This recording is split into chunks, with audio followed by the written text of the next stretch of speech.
Take a look at this hero section design. This design isn't bad at all, but there's one thing wrong with it. See if you can notice.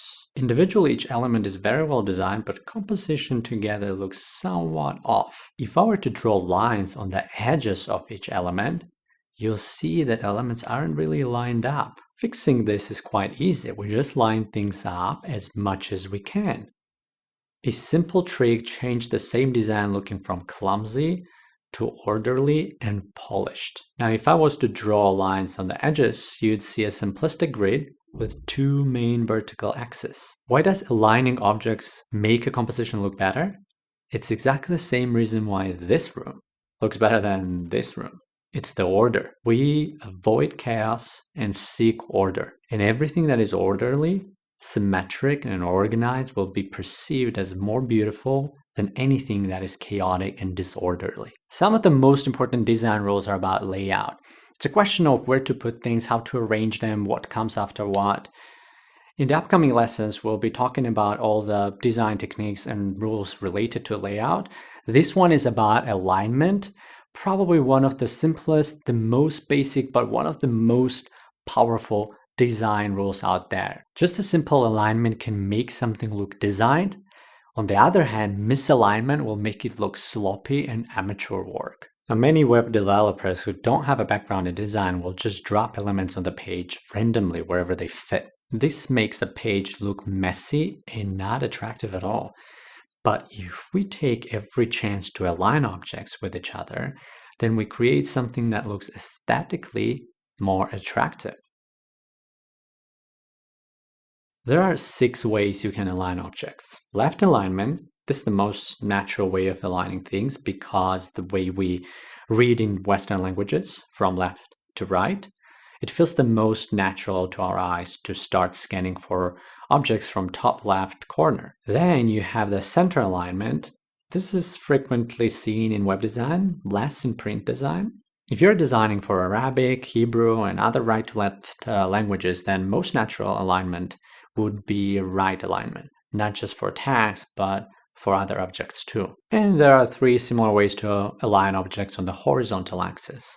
Top alignment, center alignment again, but horizontal axis, and the bottom alignment. Almost all design software will have alignment action buttons, and they will use these exact icons to represent each. Figma uses these icons too, and I will show you where they are. In this example, you can see that we've aligned objects on their left edges.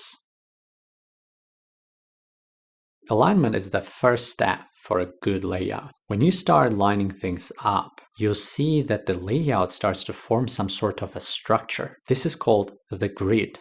It's the way of organizing elements on the page to put them in a recognizable structure.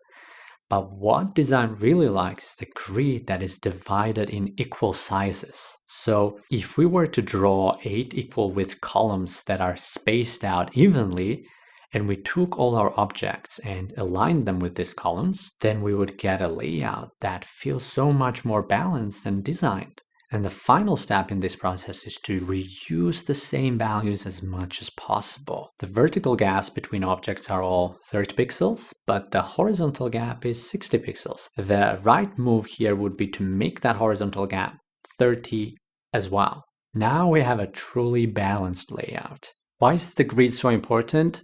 It gives the audience the sense of clarity. The grid lines aren't actually drawn, right? They're implied and they're there. And the audience sort of feels it. And when something looks predictable and familiar because of the repeating grid, the audience and the viewer will trust the website more. And they'll understand that this is the website that is not going to waste their time. The grid rule is flexible. I don't always design inside the grid. Sometimes I do, sometimes I ignore it. Sometimes I have a grid and then, I let things sometimes go out of the constraints. And I know many designers do exactly the same, which is, they might not use the grid completely, or they might somehow have it, but, use it more in a flexible manner.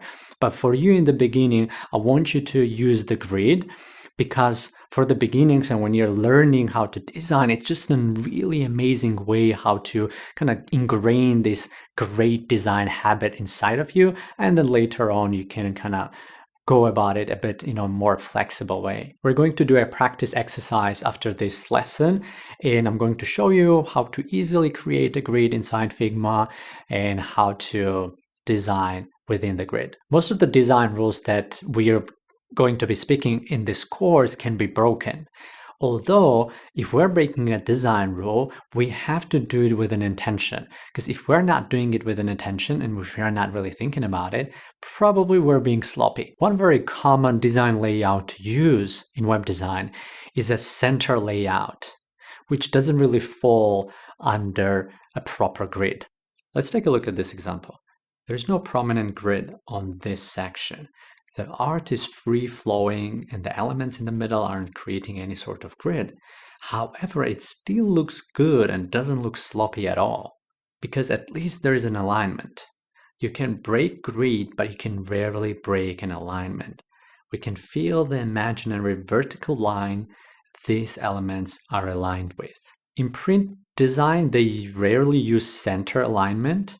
However, unlike print, the website can be viewed on hundreds of different screen sizes, anywhere from a tiny smartphone to a large TV screen. Because of this, our websites have become responsive. The content can shrink or expand depending on the screen it's being viewed on. In print, the designer would mold the elements to his absolute will. Whatever is printed isn't going to change shape or size, so he would achieve an optimal result. This is why you see crazy layouts in magazines but not in web. So that's alignment and grid in theory. Up next, we're going to practice alignment and grid so you can make it as part of your design process.